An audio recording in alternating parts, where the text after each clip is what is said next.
हीनल और अदिति अभी अपनी बातों में मसरूफ ही थी कि तभी अचानक पूरे घर की लाइट चली जाती है। चारों तरफ पसरे खूब अंधेरे के बीच एकाएक कड़कड़ाती बिजली की तेज आवाज़ गूंज उठती है और मूसलाधार बारिश शुरू हो जाती है। ना जाने क्यों, लेकिन इस तेज बारिश के बीच हीनल कुछ अजीब सी बेचैनी महसूस करने लगती है। हीनल को परेशान देख अदिति पूछती है, क्या हुआ रे हिनल, अचानक से किस सोच में पड़ गई तू? नहीं यार, कुछ नहीं, वो बस इस तेज़ बारिश ने हॉस्टल की उस खौफनाक रात की याद दिला दी। उस रात भी ऐसी तेज़ बारिश हो रही थी। आज भी जब उसके बारे में सोचती हूँ तो रोंगटे खड़े हो जाते हैं। अदिति पूछती है, तो इतनी कांप क्यों रही है? बता, ऐसा क्या हुआ था उस रात? हीनल उस गुमनाम से डर के साए में पसरी हुई अपनी धीमी आवाज़ में अदिति को उस भयानक रात में गुजरी अपनी आप बीती सुनानी शुरू करती है। ये वाक़या आज से करीब 4 साल पहले का है, जब हीनल और उसकी दोस्त मयूरी कानपुर के एक नामी कॉलेज में अपनी नर्सिंग की पढ़ाई के लिए एडमिशन लेते हैं। दोनों को एक ही हॉस्टल में एक ही कमरा मिलता है, कमरा नंबर 302।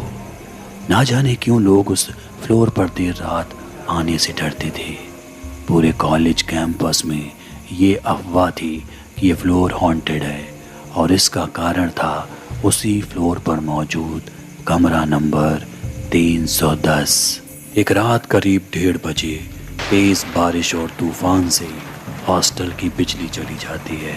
हीनल के कमरे का पंखा भी बंद हो जाता है। उसे गर्मी सी महसूस होती है। वो सोने की कोशिश करती है, लेकिन उसकी नींद गायब हो चुकी थी। उसने सोचा कि थोड़ा इधर उधर टहल लेगी, तब तक लाइट आ जाएगी, इसलिए वो कमरे के बाहर लॉबी में चक्कर लगाने लगती है। पूरे हॉस्टल में खूब अंधेरा था। तभी हीनल की नज़र उस कमरे में पड़ती है जहाँ लाइट जल रही थी। अचानक ना जाने क्यों हीनल के कदम हॉस्टल के उस रूम की तरफ बढ़ जाते हैं, यानी कमरा नंबर 310। उसने महसूस किया कि उस कमरे से किसी के हंसने की ज़ोर ज़ोर से आवाज़ें आ रही हैं। तेज़ बारिश के बीच हीनल जैसे जैसे कमरा नंबर 302 की तरफ बढ़ती है, वैसे वैसे हंसने की आवाज़ें और भी तेज़ होती जाती हैं।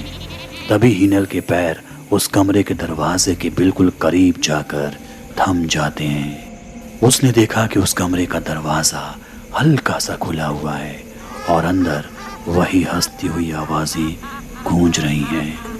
हीनल ने सोचा कि शायद इस कमरे में कोई नई लड़की रहने आई होगी, लेकिन कौन? अपने इसी जवाब की तलाश में वो कमरे के दरवाजे पर दस्तक देती है। अंदर कोई है? मैं यहीं आपके पास वाले कमरे में रहती हूँ। अचानक हंसने की वो आवाज़ कहीं गुम हो जाती है और कमरे में घुप अंधेरा छा जाता है। हीनल एक बार और कोशिश करती है, हाय, मैं हीनल, अंदर कोई है क्या? तभी अचानक एक गर्म हवा का झोंका हीनल के कानों को छू कर निकलता है और आवाज़ आती है, अंदर आ जाओ, हम सब यहीं हैं। कर्कश भरी आवाज़ काफ़ी अजीब थी। ऐसा लग रहा था मानो कोई अपना गला कसते हुए बोलने की नाकाम कोशिश कर रहा हो, लेकिन उस बुलावे ने हीनल को अंदर की तरफ आखिरकार खींच ही लिया और अब वो कमरा नंबर 310 के भीतर थी। उसने महसूस किया कि उसकी चमड़ी कमरे में पसरी एक अजीब सी उमस का शिकार हो गई है। उसका सीना किसी भार के तले दब सा गया। चारों तरफ फैली खामोशी ने उसके हलक को सूखने पर मजबूर कर दिया था। तभी कड़कड़ाती बिजली की आती जाती रोशनी में हीनल की नज़र कमरे की दीवारों पर लटकते अनगिनत आईनों पर पड़ती है। यहाँ क्या हो रहा है? ये सब क्या है? क्या ये हकीकत है? हीनल अभी इन्हीं सवालों के गर्क में थी कि तभी अचानक कमरे की सीलिंग से आवाज़ आती है, यहाँ आ जाओ, हम सब यहाँ हैं। और तभी खटखट की जोरदार आवाज़ के साथ कमरे का गेट बंद हो जाता है। हीनल जोर से चिल्लाई, लेकिन अब उसकी आवाज़ सुनने वाला कोई नहीं था। अपनी जान बचाने के लिए इधर उधर भागती हीनल की नज़र अचानक सीलिंग पर पड़ती है। वो खौफनाक मंजर देख उसके होश फाख्ता हो जाते हैं। सीलिंग पर लगे पंखे पर फंदे से 2 लाशें लटक रही थीं, जिनकी पीठ हीनल की तरफ थी और वो धीरे धीरे घूम रही थी। हीनल ये देख पागल सी हो गई। उसने जोर जोर से चिल्लाना शुरू किया, लेकिन उस कमरे की 4 दीवारी को पार करना इतना आसान न था। तभी उसकी नजर दीवार पर लगे आईनों पर पड़ी। उन अनगिनत आईनों में फंदे से लटकती उन 2 लाशों के खौफनाक चेहरे दिख रहे थे। हीनल जहां देखती वहां वो चेहरे उसे ही घूर रहे थे। तभी अचानक ये आईने टूटकर उसके शरीर में जा धंसे। दर्द से तड़पती हीनल एक बार फिर जोर से चिल्लाई, लेकिन इस बार ये चीख हॉस्टल वार्डन ने सुन ली और वो दौड़ते हुए कमरा नंबर 10 में दाखिल हुई।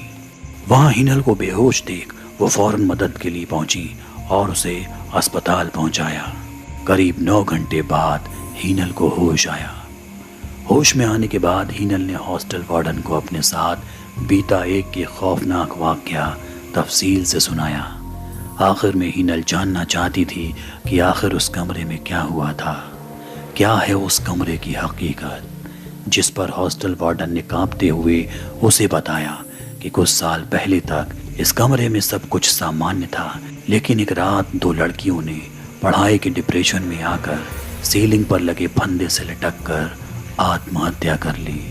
तब से लेकर आज तक कई लोग इस कमरे की खौफनाक हकीकत के चश्मदीद गवाह बने हैं, लेकिन वो कमरा तो बंद रहता है, उसमें तो ताला लगा है।